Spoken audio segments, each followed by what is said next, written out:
দেশে digital bank চালুর উদ্যোগে দেখা দিয়েছে দীর্ঘসূত্রতা। প্রায় 10 মাস আগে 12টি প্রতিষ্ঠান আবেদন করলেও এখনো কোনো প্রতিষ্ঠান চূড়ান্ত লাইসেন্স পায়নি। আবেদন মূল্যায়নের কাজ শেষ পর্যায়ে বলে জানিয়েছে বাংলাদেশ ব্যাংক। তবে বিদ্যমান ব্যাংক খাতের সংকটের মধ্যে নতুন ডিজিটাল ব্যাংকের প্রয়োজনীয়তা নিয়েই তৈরি হয়েছে প্রশ্ন। বর্তমানে দেশের অনেক ব্যাংক খেলাপি ঋণ, আমানত সংকট ও প্রভিশন ঘাটতিতে চাপে রয়েছে। এমন পরিস্থিতিতে নতুন ব্যাংকের অনুমোদন দেয়া কতটা যৌক্তিক তা নিয়ে কেন্দ্রীয় ব্যাংকের ভেতরেও মতভেদ রয়েছে।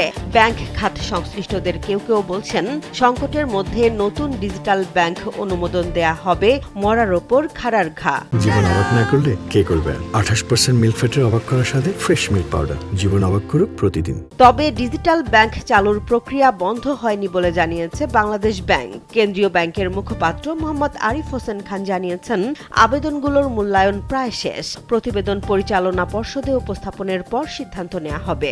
আগামী 2 মাসের মধ্যে এ বিষয়ে দৃশ্যমান অগ্রগতি হতে পারে বলে আশা করছেন তিনি।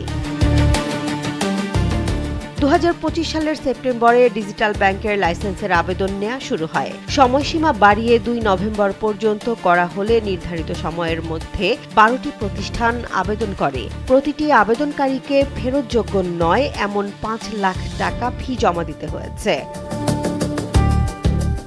নীতিমালা অনুযায়ী ডিজিটাল ব্যাংকের কোনো শাখা, উপশাখা বা নিজস্ব এটিএম থাকবে না। মোবাইল অ্যাপ ও অনলাইন প্ল্যাটফর্মের মাধ্যমে 24 ঘন্টা ব্যাংকিং সেবা দেওয়ার কথা। ভার্চুয়াল কার্ড ও কিউআর কোডের মতো ডিজিটাল সেবাও দিতে পারবে তারা। তবে বড় ও মাঝারি শিল্পের ঋণ কিংবা আমদানি রপ্তানির এলসি খোলার সুযোগ থাকবে না।